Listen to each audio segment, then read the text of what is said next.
And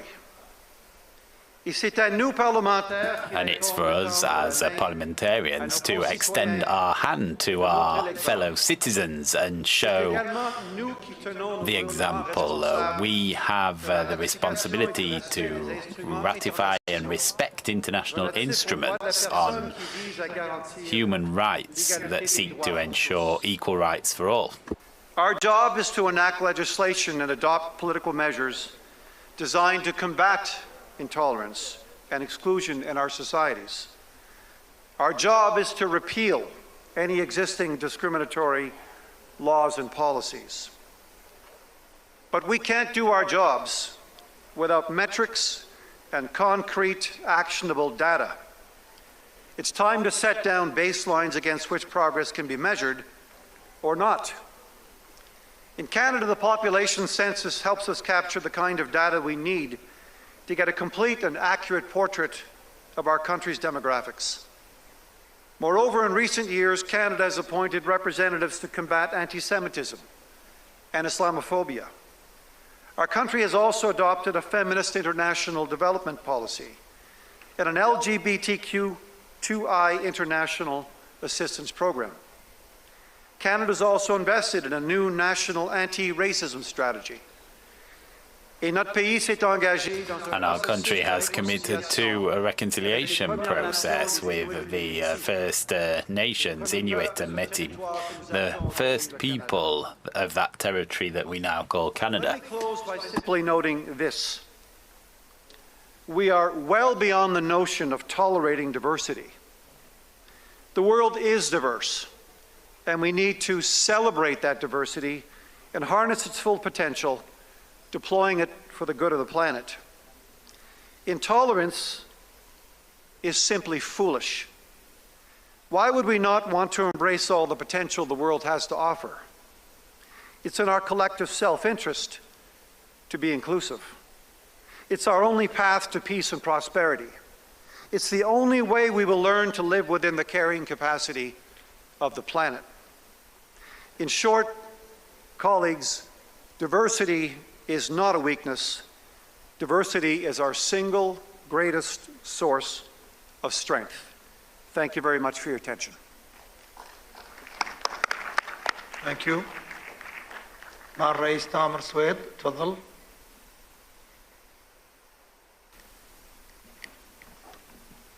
Followed by Speaker of Switzerland.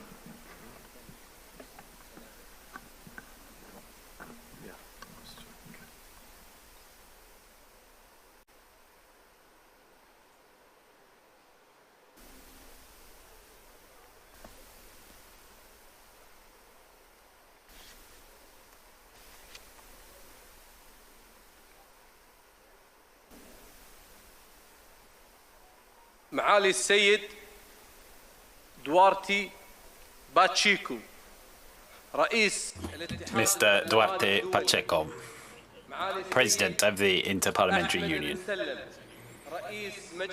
Ahmad Al-Musallam, Speaker of the Bahraini Parliament. Brothers and sisters, Speakers of Parliament, Heads of Parliamentary Delegations, ladies and gentlemen, may the peace and blessings of God be upon all of you. We're meeting today at this international conference to discuss a key issue that relates to peace and security in the world. We're debating the promotion of peaceful coexistence and inclusive societies fighting intolerance. These values were enshrined in the Universal Declaration of Human Rights and all international treaties and conventions have emphasized that we are all equal before the law and that equality are the cornerstone of peace and security. Peace and security cannot exist without them. Inclusive societies are the safest and most stable societies. فيما يتعلق بالتعايش السلمي بين البشر. But we know that there is something missing from that peaceful coexistence among systems and countries, and that is the dignity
Islam continues to suffer from very aggressive campaigns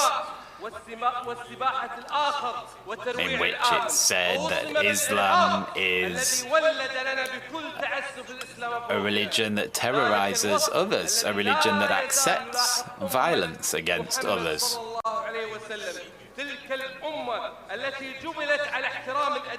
That is one of the facets that's most widely discussed in the West.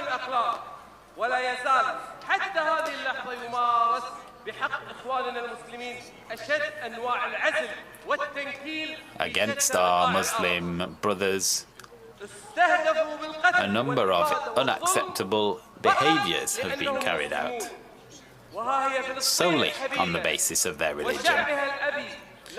Our dear Palestine continues to suffer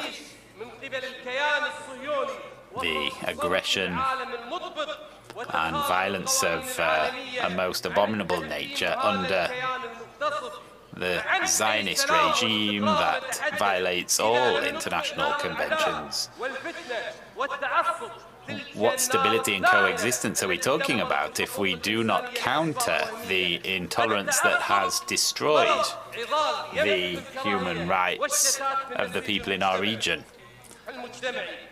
This is something that undermines the efforts that our societies are making to be more inclusive and peaceful. We will not see peace and stability while ever there is intolerance. There will be no stability or coexistence if we do not take decisions that enable us to counter these anti-Muslim campaigns.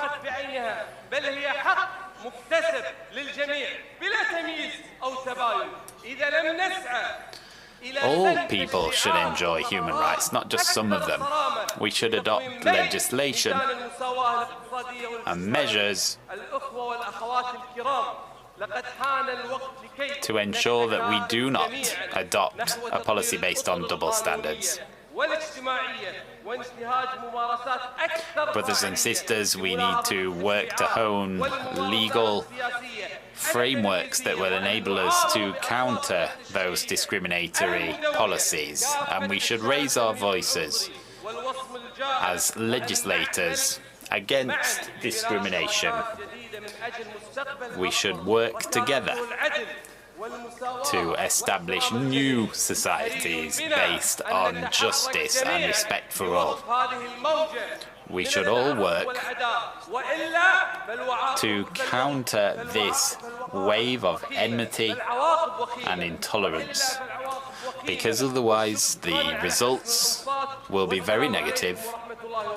Thank you for your attention. May the peace of God be upon you all. The next speaker will be from Switzerland. You may take the floor, please, followed by the speaker of Romania.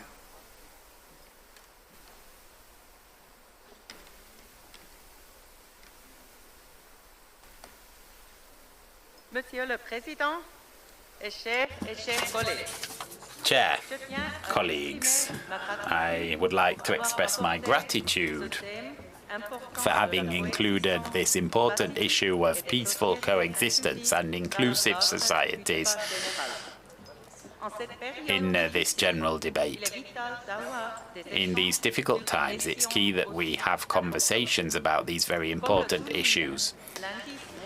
As the Global Peace Index 2022 underscores, the world is seeing the worst situation in the whole of the past 15 years, and that calls upon us to think about what we can do to fight intolerance and promote peace. One of the most significant challenges that we face today is intolerance, which is on the rise. Intolerance of other political opinions, the dissemination of false information, and the rise of populism.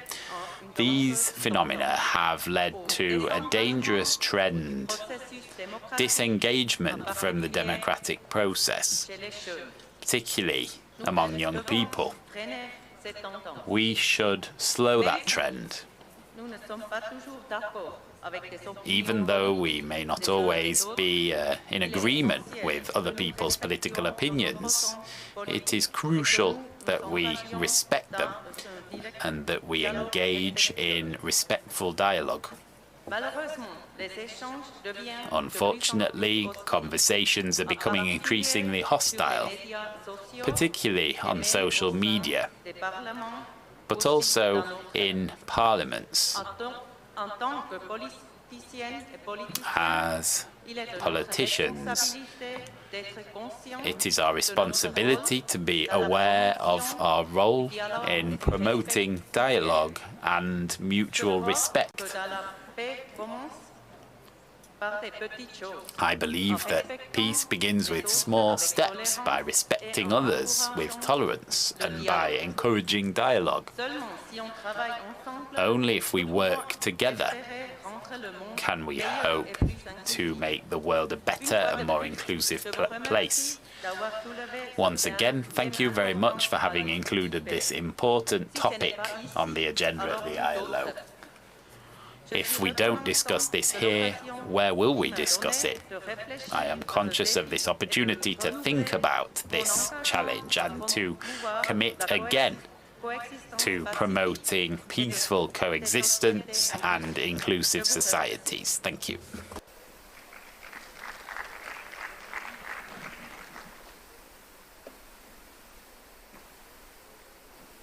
Thank you. The next speaker will be from Romania. You may take the floor, please. Followed by Speaker of Vietnam. Mr. President, ladies and gentlemen, it's an honor for me to contribute to this general debate. On behalf of the Romanian delegation, I would like to thank our Bahraini hosts for their warm welcome and hospitality. Let me take this opportunity to express our deepest sympathy to our Turkish and Syrian colleagues, whose countries and peoples have been so painfully affected by the devastating earthquake on 6th of February.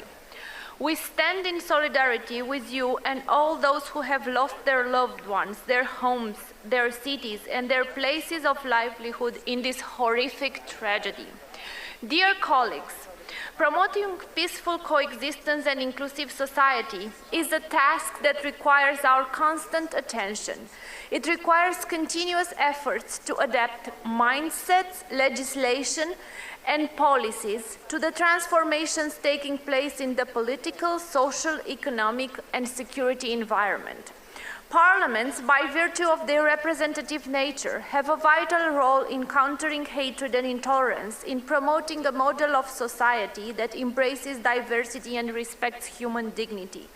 Our action is all the more urgent since racism, hate speech, discrimination in all their manifestations and forms, particularly in the digital sphere, have been on the rise in the last years, exacerbated by the multiple challenges before us: economic and security crisis, climate change, and the post-effect of the COVID-19 pandemic. My country is fully engaged in efforts to fight intolerance and has continually strived to act as an example in this matter. I should start with our Constitution, which guarantees the parliamentary representation of national minorities living in Romania. Organizations of citizens belonging to national minorities which fail to obtain the number of votes for representation in parliament have the right to one deputy seat each. In 2021, Romania adopted the first national strategy for preventing and combating anti-Semitic xenophobia, radicalization and hate speech. The Parliament last year amended the Penal Code in order to strengthen penalties for public incitement to violence, hate or discrimination on the grounds of race, nationality, ethnicity, language, religion, sexual orientation, political opinion or affiliation, social origin, wealth, age, disability or illness. At European level, Romania contributed significantly to the drafting of the first European Union strategy on combating anti-Semitism and fostering Jewish life, a key document adopted in 2021. Dear colleagues, in recognition of its engagement to uphold the fundamental human rights and liberties, Romania has been entrusted with the third mandate as a member of the UN Human Rights Council starting with 2023. The Universal Periodic Review performed by the Council remains a critical tool for improving human rights legislation in line with international standards, including in the area of non-discrimination. Romania is preparing its fourth national report under this mechanism, and our parliamentary committees for legal affairs, human rights and equal opportunities are fully engaged in providing input and monitoring in the process. Ladies and gentlemen, tolerance and inclusiveness are a prerequisite for peace. Today's debate has a particular significance for the Romanian delegation, given the horrific war and huge humanitarian crisis unfolding in our vicinity since 24th of February 2022. Russia unprovoked, unjustified, illegal aggression against Ukraine has led to massive violation of human rights targeting mainly the civilian population. As a neighboring state to Ukraine, we have provided humanitarian support to the more than 3.4 million Ukrainian citizens who crossed our borders. And for the more than 100,000 of them who chose to remain in Romania, we put in place an integrated package of protection, inclusion and social cohesion measure. But let us be clear, more than an attack against Ukraine and its citizens, this war is an attack to the fundamental principles of international law and the democratic values that underpin the existence and mission of this prestigious organization we belong to, the IPU. And we should take this opportunity of being here together, parliaments from across the world, to renew our call for solidarity and cooperation in defending the national legal order, freedom, democracy and respect for diversity and human rights. Defending human rights is not an option. Human rights are the only answer and the only solution for peace, security, humanity and for the present and future of democracy worldwide. Thank you.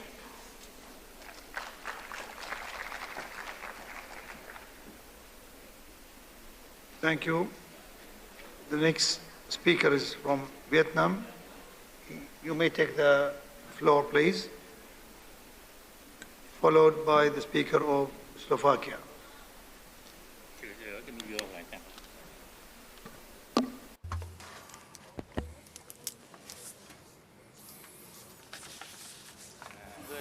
Mr. President, distinguished delegate, on behalf of the National Assembly of the Socialist Republic of Vietnam, I wish to extend my deep appreciation to the host parliament of Bahrain, the President, Secretary Generals of the IPU, for the invitation to attend the 146th IPU Assembly. Ladies and gentlemen, this IPU Assembly takes place at a time when the world is facing unpredictable changes. Emerging hotspot conflicts are happening in many regions of the world. Against that backdrop, promoting peaceful, coexistent, inclusive society is a matter of urgency, requiring the effort of the international community and legislative bodies to act together to realize the UN 2030 Agenda for Sustainable Development, the IPU Action Strategy for Peace, Cooperation and Sustainable Development. Ladies and gentlemen, Vietnam is a peace-loving nation with traditions of tolerance, humanity, harmony. Having gone through many wars to gain national independence and unification, Vietnam especially cherishes the values of peace, stability, friendship, peaceful coexistence, and is well aware that our peace and development is closely associated with the peace and prosperity in the region and the world. Vietnam has consistently executed a foreign policy of independence, self-reliance, peace, friendship, cooperation and development, diversifications of international relations, making active contribution to peace, friendship, cooperation and development. Vietnam is a friend, a reliable partner, an active and responsible member of the international community. Vietnam supports initiatives contributing to peace, stability in the region and the world, supports the settlement of conflicts and disputes by peaceful means without resorting to the threat or use of force, in compliance with international law, the UN Charter. The National Assembly of Vietnam acts accordingly to the motto National Assembly of the people, by the people and for the people. People are placed at the center during the process to adopt laws, national strategy, and decide on the budget, ratified and decide to join international treaties, including treaties on human rights. It has helped ensure the inclusiveness, sustainability, country identities of ethnic groups, historical values and traditions, and promote the great unity of the whole nation. Vietnam chaired with the IPU to adopt the Hanoi Declarations on Parliament with Sustainable Development Goals, turning words into actions at the 132nd IPU Assembly hosted by Vietnam in Hanoi in 2015, promoted the IPU and the UN to develop a self-assessment toolkit, Parliament with the SDG, to enhance the role of Member Parliament to implement the SDG, and to build inclusive societies that no one is left behind. In September 2023, given the support of member parliaments, Vietnam will host the 9th Global Conference of Young Parliamentarians in Hanoi. We look forward to welcoming you all at this conference. Ladies and gentlemen, we believe that as representative of the will and aspirations of the people, parliaments and parliamentarians have the important role and voice to uphold the rule of law, helping to promote peaceful and inclusive society, solidarity and tolerance. With the aspiration for the world of peace, development and prosperity, the Vietnamese delegation proposed that member parliaments and the IPU work together to first make efforts to uphold the compliance with international law, especially the UN Charter, to help prevent wars, remove inequality in international relations, promote cooperation and dialogue, enhance understanding, build mutual trust and respect, and jointly arrive at peaceful solution to pressing regional disputes and global challenges. Second, ensure democracy, equality, non-discrimination in terms of gender, ethnicity, religions in politics, economy, culture, society, labor, healthcare, education. Share experiences in ensuring social security for the people, especially for the workers, the poor, the vulnerable, those who are heavily affected by the pandemic. Third, strengthen solidarity, international cooperation, attach importance to cohesion in diversity, develop infrastructure to narrow the development gap, promote green growth, energy transformation, digital transformations, innovations, inclusive growth. Fourth, strengthen public-private partnership coordinations among countries to realize the SDG and step up cooperation to respond to global issues such as climate change. Thank you for your attention.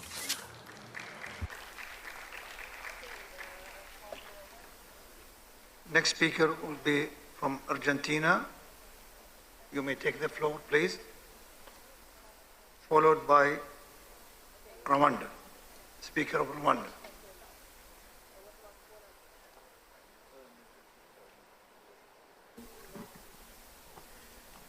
Muchísimas gracias. Thank you very much. The world is in crisis. We know that we need to combat intolerance by promoting more inclusive societies. We're clear what the problems are. An economic system that worsens inequalities, misuse of natural resources, indifference to climate change, increased dissemination of hate speech, and the resulting undermining of the democratic system. At this meeting of the parliamentarians of the world at which we find ourselves today, we are looking at and delving into a number of questions that affect the vast majority of the global population. But as we do that, a tiny group of people is completely omnipotent. I'm referring to those who make up, those who hold the vast majority of the world's wealth. Owners of very powerful corporations that often don't have names or faces, but that are immensely richer than many national economies. Corporations that have the power today to make decisions that our countries are facing. For example, in Latin America, the economy is not only concentrated in a small number of hands, but also the profits that these foreign-owned firms have tripled in recent years. And of course, this trend's not just a phenomenon from my region. Rather, the concentration of wealth in this way is a characteristic of 21st century capitalism at large. So if we're talking about inclusion and combating intolerance, a priority is understanding that the economy can never be separated from those who are looking for work, decent living conditions, education, health, and a clean environment. Many people are asking for a change of system that takes into account their needs. Because wherever we look, we realize that there is a massive amount of power hiding in the shadows, a power that has neither a flag nor a geography, but that's immensely wealthy, as I said before. And often these fortunes are hidden in offshore havens, and they're bigger than some national economies. I'll give you an example. Elon Musk, considered to be one of the richest men in the world, is the owner of Twitter now and many other companies. In 2020, he approved the coup d'etat in Bolivia. He used Twitter on one occasion to answer a citizen who was saying that behind the coup d'etat there were commercial interests relating to lithium. And Elon Musk said, "We will overthrow whoever we want." Lithium, which has been called the new white gold, is considered to be a strategic element because batteries that use it are and will continue to be very necessary for daily life. Elon Musk knows that, and that's why he is threatening a sovereign nation. That's why I wanted to shed this light on what's going on in the world today. This very dangerous accumulation of capital wealth. I'd also like to mention internet companies that are using our data and not censoring hate speech. These platforms that are also known as surveillance capitalism can find out everything about an individual and can really influence their behavior. I'd like to recall what happened with Cambridge Analytica and Mark Zuckerberg. They used personal data to influence political campaigns, electoral campaigns. And this is not entirely detached from the resurgence in fascism and the undermining of democracies. The question is who really benefits from the fact that the world is taking this new path. Today we find ourselves facing the discrediting of political parties and the significant loss of power on the part of parliaments.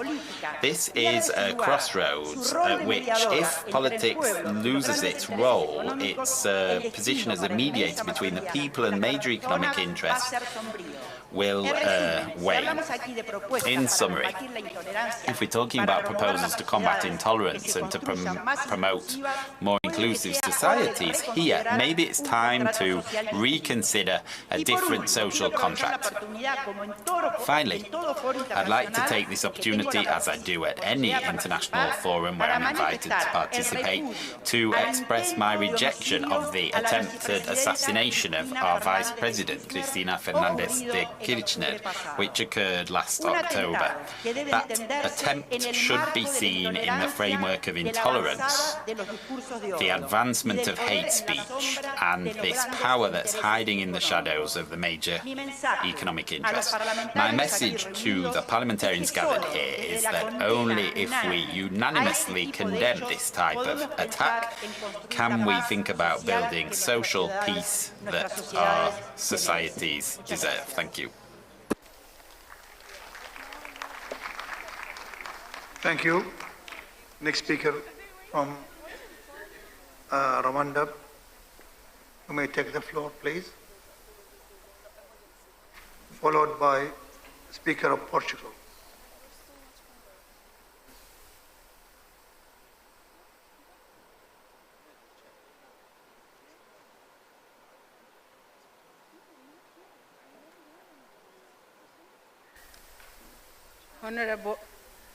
Honorable Chairperson, distinguished colleagues, let me take this opportunity to thank you once again for your participation and contribution to the previous IPU Assembly held in Kigali, Rwanda in October 2022. On that occasion, His Excellency Paul Kagame, the President of the Republic of Rwanda, recalled the role of parliaments in fighting genocide ideology, which is becoming a fast-growing global threat to peace and security. In that regard, the Parliament of Rwanda thanks the leadership of the IPU and the Parliament of the Kingdom of Bahrain for a continuous focus on the promotion of peaceful coexistence in our societies. Rwanda has opted for consensual and pluralistic democracy founded on power sharing, national unity, and reconciliation. In this regard, the motto of the Republic of Rwanda is unity, work, and patriotism. Rwanda has committed itself to respect the fundamental principles provided in the Constitution, namely prevention and punishment of the crime of genocide, eradication of discrimination and divisionism, equitable power sharing, building a state governed by the rule of law, and constant quest for solutions through dialogue and consensus. As a way of strengthening tolerance among politicians, the National Consultative Forum of Political Organization has been established as a platform in which members exchange ideas in order to consolidate unity and advise each other. At policy level, Rwanda has established policies that promote social cohesion, such as national policy of unity and reconciliation, national gender policy, national social protection policy, national policy on disability and inclusion, to just name a few. Inclusiveness is core of governance in Rwanda. In the Parliament of Rwanda, different groups are represented. Women representing 61%, men, youth, persons with disability, and from different political parties. The Parliament of Rwanda plays a crucial role in fighting intolerance and exclusion through its legislative and oversight mission. It has adopted several laws that promote unity and inclusiveness and criminalizing divisionism. The Parliament of Rwanda is also engaged in activities aiming at promoting peaceful coexistence through forums of parliamentarians like Forum for Women Parliamentarians and Anti-Genocide Parliamentary Forum. As you might be aware, political instability, inequality, concentration of power, hate speech are among the root causes of intolerance and exclusion. The situation in Eastern DRC is a concern for the whole region, especially for Rwanda, because of the continuous support by the Republic Democratic of the Congo to FDLR, the rebel group composed mainly by those who committed genocide against the Tutsi in Rwanda in 1994. This support is totally against the value of peaceful coexistence we are discussing in this assembly. Rwanda has been victim of military attacks from that group, attacks that killed a number of innocent civilians. Instead of fixing the root causes of the insecurity, with more than 120 armed groups operating on its territory, DRC opted for the blame-shifting game. DRC should prioritize a political solution to the insecurity crisis than pursuing a military option as provided for in Rwanda and the Nairobi processes. No country can eradicate the causes of intolerance on its own. We have to stay together and take measures to promote peaceful coexistence in our respective societies, stopping hate speeches, building effective institutions, and ensuring good governance. Thank you.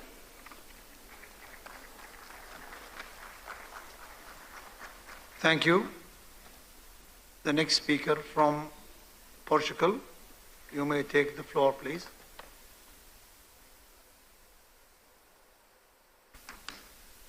Followed by Indonesia.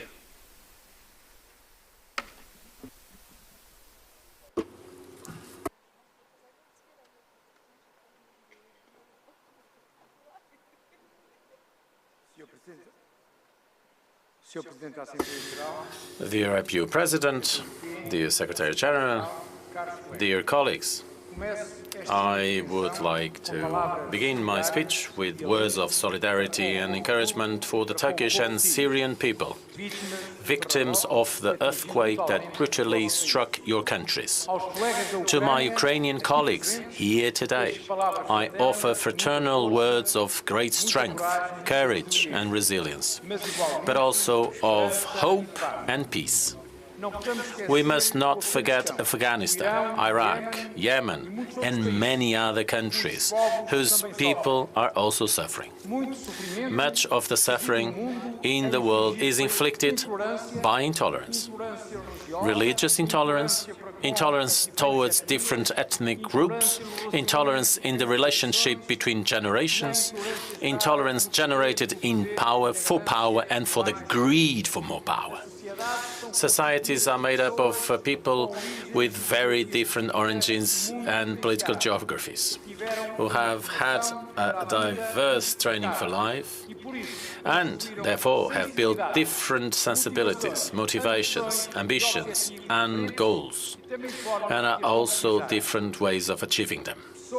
People who were born, grew up and live in states whose political governance does not allow equal opportunities for all, namely in fundamental rights of life such as access to education, health and social support.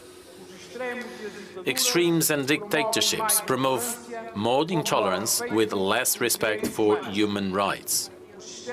Systems of governance, considered democratic, but which do not always practice democracy, also contribute to intolerance. Intolerance is a behavior that manifests itself in the lack of respect for differences, be they cultural, ethnic, religious, gender, sexual orientation, among others. Intolerance breeds discrimination and prejudice, as well as physical and psychological violence against those who are different, and is a threat to peaceful coexistence and the building of inclusive societies. To promote peaceful coexistence in human differences and territorial and political diversities at the level of people's daily thinking and practice, it is essential to have, first, education policies on differences and diversity, starting from childhood. Schools and universities must teach values such as respect, tolerance and solidarity, in addition to working with cultural and ethnic diversity so that people can grow up with a positive understanding of differences. 2. Social support and employment policies that promote equal opportunities in the labour market, helping to fight discrimination and promote inclusion.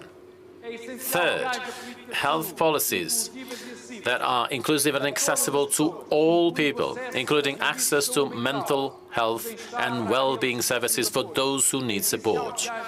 4, housing policies that address diversity and social inclusion, avoiding segregation and promoting the building of more integrated neighborhoods and communities. 5, dialogue for mutual understanding and building bridges between people.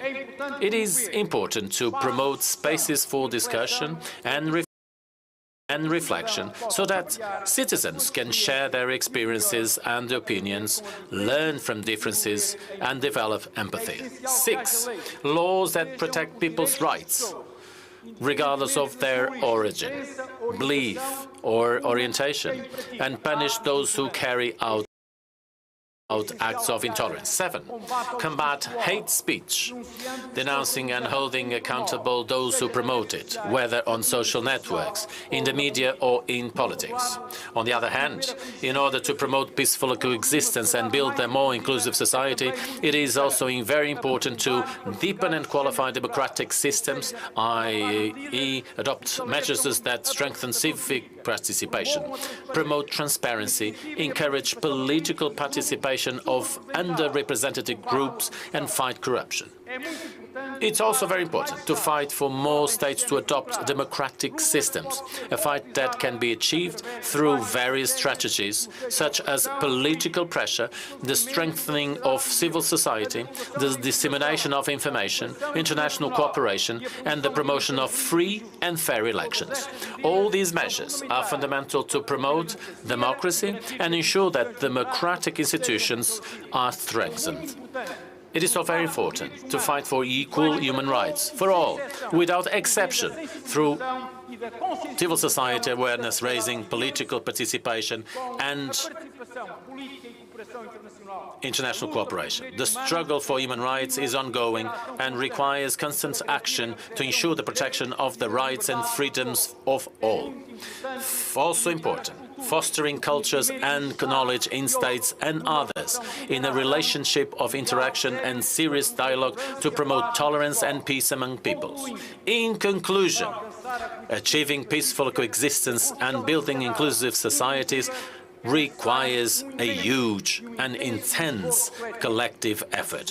We all need to work together to promote mutual respect and appreciation of differences. Only in this way can we build a more just and inclusive society to ensure a future with peace and well-being for the people of the world. No one can be left behind. Thank you very much.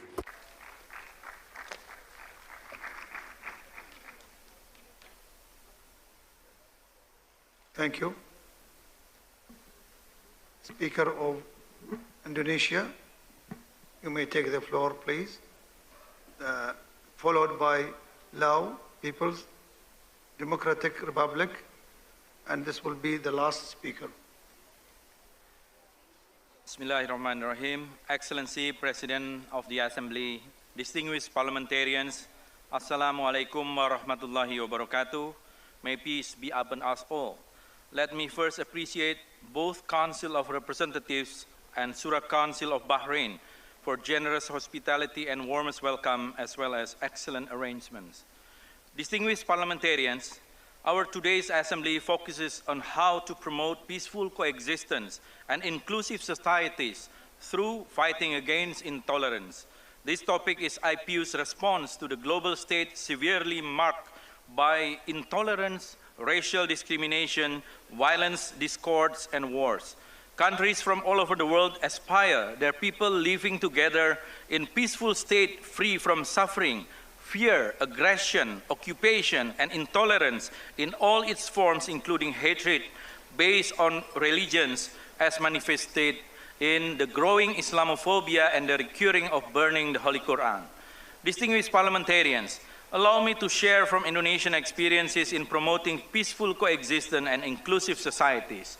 First, fully trusting that diversities come to enrich human being life, not to harm.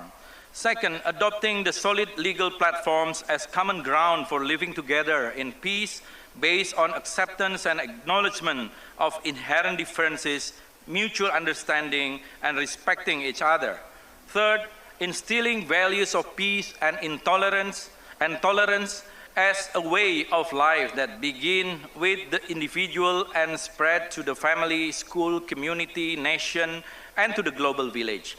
And fourth, maintaining cultures of peace in all walks of life, including conflict settlements, cultivating dialogue in all kinds of common problems. Distinguished parliamentarians, while we are here, warfare, hostility, and intolerance still remain in parts of the world, manifested in hate speech, blasphemy of religions, apartheid, and discrimination. The most disturbing in both remaining and continuing the global injustice regarding the collective severe sufferings experienced by the people of Palestine since nearly over 7 decades. Let us put an end to this hypocrisy and double standards. How can the world be still muted with no concrete action? In modern contemporary, we have been witnessing the dire occupation since more than 7 decades. How can we allow the continuation of the land grabbing, expulsion of Palestinians from their homeland, and threatening them with death? Are we really citizens of a civilized world? How can we be not responsible for more than 150 Palestinians were killed in the West Bank and East Jerusalem in 2022, and more than 80 Palestinians killed this year alone? It is unacceptable concerning the recent findings facts by the Amnesty International that show the true extent of apartheid regime imposed against people in Gaza, East Jerusalem, and the rest of the West Bank. We also must not forget the plight of people in Rakhine and Muslim minorities caused by intolerant policies and Islamophobia. If we do not take appropriate concrete action immediately, the global stability and security will be put at risk. We must prevent the dark historic recurrence when the world was totally devastated by the wars. We as global parliamentarians have to take leading roles in urging the implementation of all relevant international legal instruments agreed to fight against intolerance. The United Nations, in particular Security Council, is required to steadily act. The global justice must be upheld consistently and fairly. We have to start to consider making the UN stronger and more effective in implementing peaceful coexistence and inclusive societies. We strongly criticize stance from countries that obviously demonstrate their hypocrisy and double standard when addressing intolerance, racial discrimination, blatant violation exercised by the occupying power. Let us make sure that our world is free from any remnants of the colonial mentality that likely lead to placing the others as undignified people to be further exploited. We should not let any country is above the international laws, and all of us are equal before the laws. Thank you. Wassalamu alaikum warahmatullah. Thank you. Last speaker will be Lao, People's Democratic Republic. You may take the floor, please, and you will be the last speaker.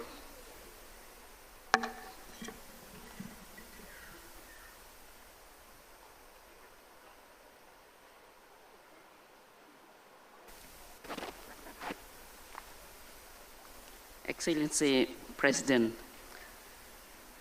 distinguished speakers, parliamentarians, ladies and gentlemen, it's a great honor for me, the Lao delegation, having this opportunity to participate and address in this important event of 146 Inter-Parliamentary Union Assembly, held in the beautiful city of Manama with its warm hospitality under the theme promoting peaceful coexistence and inclusive societies, fighting intolerance, which is an important topic of promotion, stability and security in the region and in the world at large.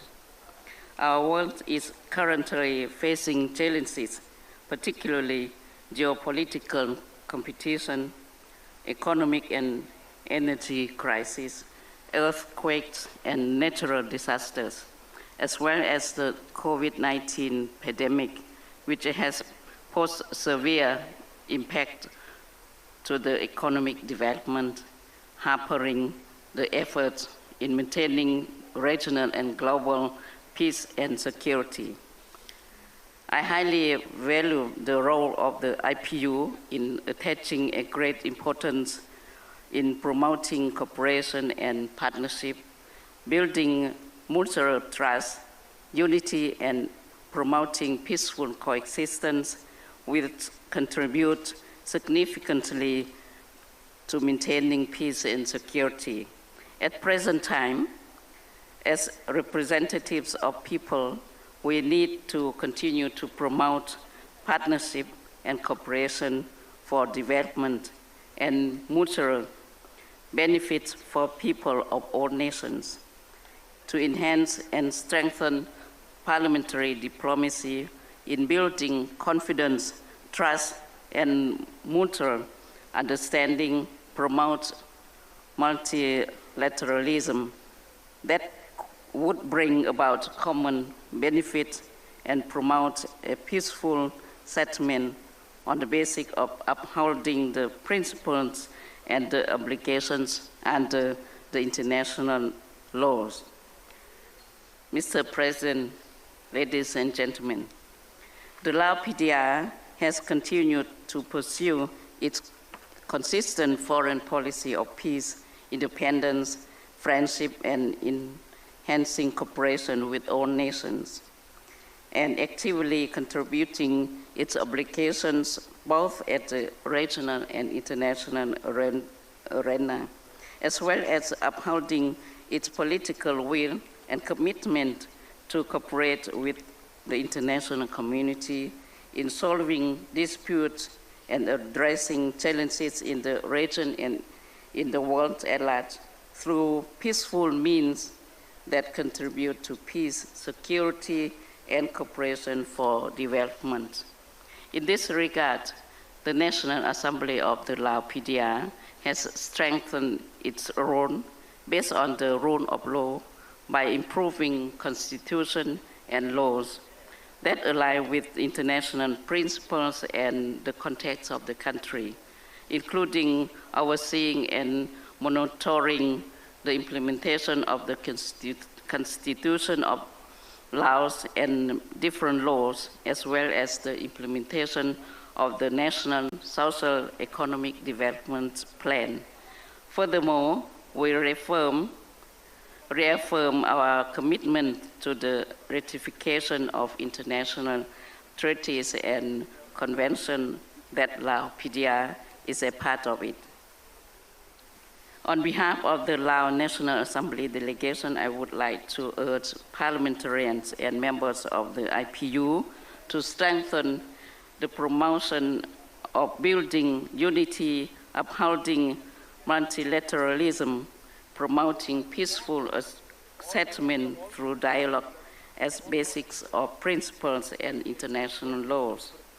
Lastly, I would like to extend my best wishes to Your Excellency President and all distinguished guests, representatives of parliaments participating in this assembly, good health, happiness, and great success in your noble task. And I wish the Assembly a great success. Thank you.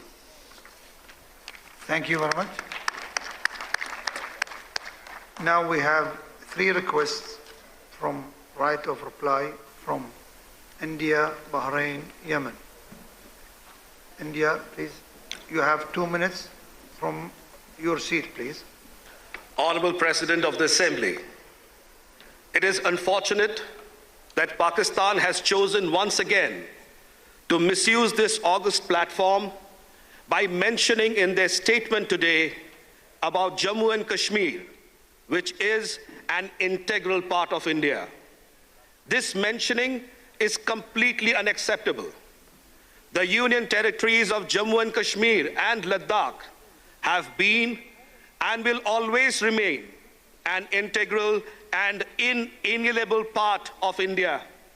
No amount of rhetoric and propaganda from any country can override this fact. Pakistan has no locus standi to comment on India's affairs. We have repeatedly called upon it to vacate the Indian territories under its illegal and forcible occupation with immediate effect. It is ironic that a country which is a known exporter of terrorists and responsible for inflicting countless cross-border terrorist activities and attacks in Jammu and Kashmir is claiming to champion the cause of human rights. In the end, I again reiterate on behalf of India that it is extremely unfortunate that Pakistan has again chosen to misuse this august platform by mentioning in their statement about Jammu and Kashmir, which is an integral part of India. It was an integral part of India. It will always remain an integral part of India. Thank you. Jai Hind. Thank you. Yemen is not here.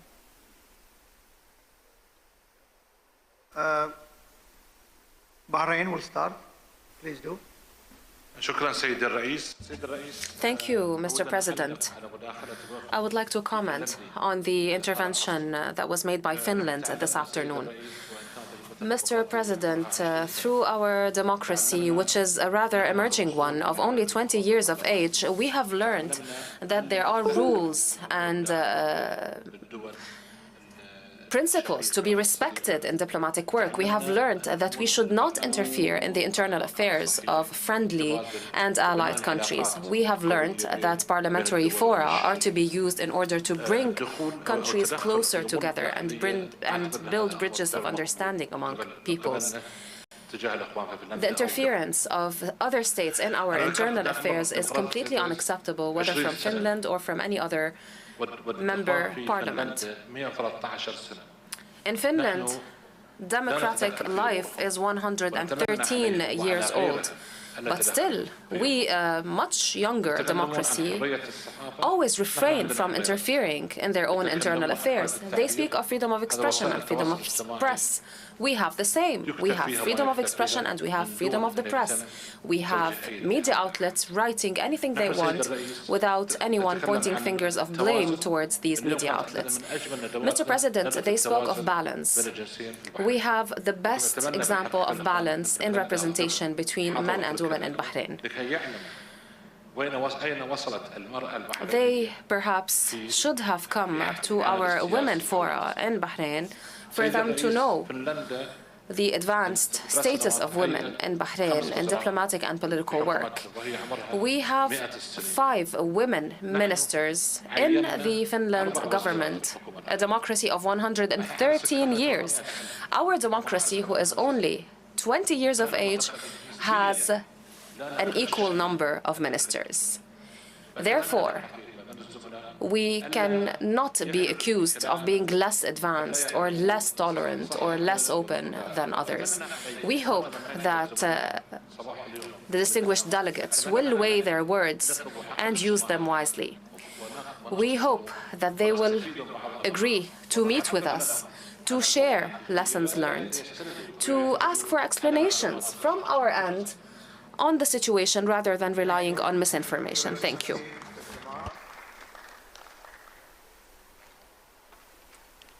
This concludes our procedures for today. The general debate will start tomorrow at 9 o'clock. Wishing you a good evening. Thank you.